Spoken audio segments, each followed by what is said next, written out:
While the West debates the ethics of artificial intelligence, an open-source virus nicknamed the CrayFish is tearing through the global economy and rewriting the rules of employment overnight.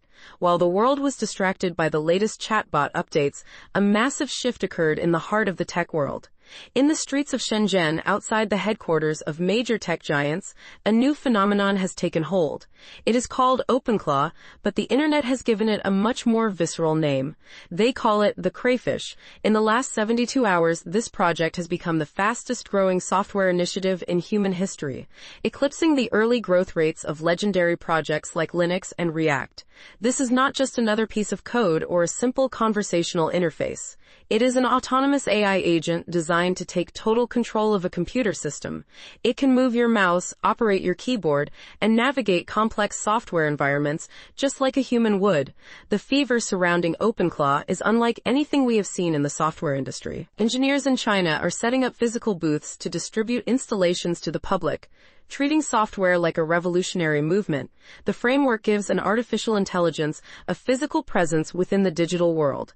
Unlike standard AI models that wait for a user to provide a prompt, OpenClaw runs 24 hours a day.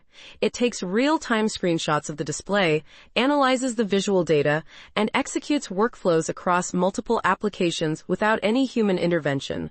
This democratization of agentic power has led to over 250,000 stars on GitHub in a record-breaking timeframe.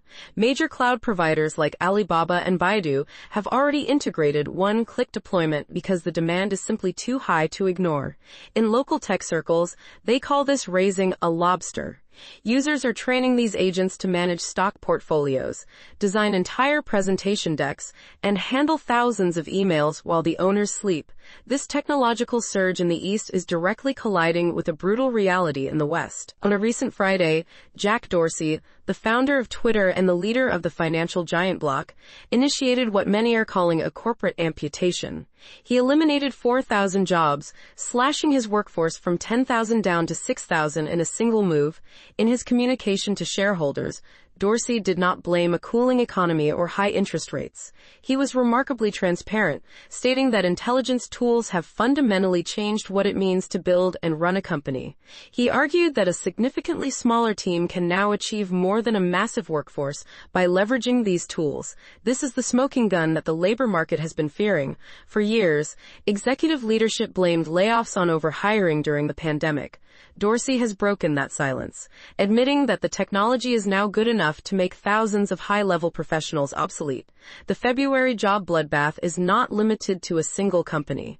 In the first 2 months of 2026, over 35,000 tech workers have been displaced. Amazon has removed 16,000 roles to streamline its operations for an AI-first future.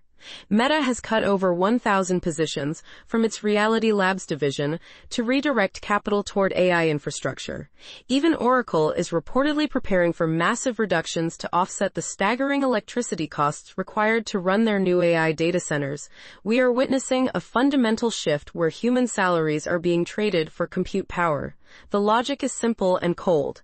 A human employee requires benefits, sleep, and a six-figure salary, while an autonomous agent like the CrayFish requires only a server and a power source. The divergence between how China and the United States are approaching this technology is striking.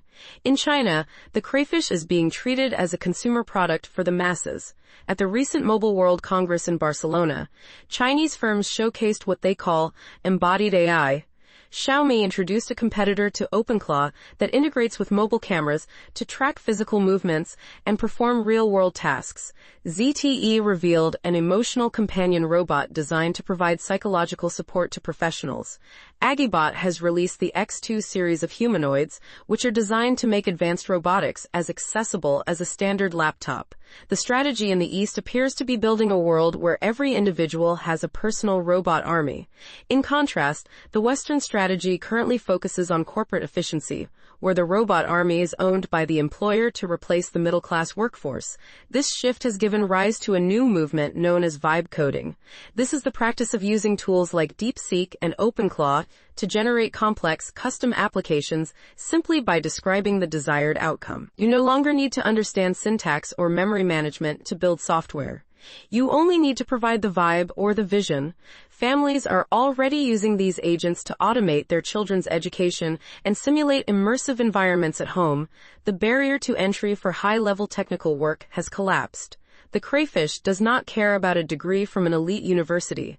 It can browse the web, extract data from messy spreadsheets, manage calendars, and trade assets with a level of precision that exceeds a junior analyst. While the European Central Bank suggests that firms using AI are still hiring for now, economists are sounding the alarm that a great displacement is likely only 2 to 5 years away. The events of this past month serve as a massive warning shot to the global workforce.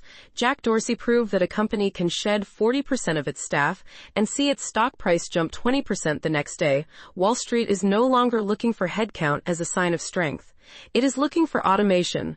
The choice facing the modern professional is becoming increasingly narrow. You can either learn to raise a lobster and harness these autonomous agents to become a one-person powerhouse, or you can wait for a shareholder letter to explain why your role is no longer necessary. The era of the human employee as a fixed cost is ending, and the era of the autonomous agent as the primary driver of value has officially begun. Thanks for watching.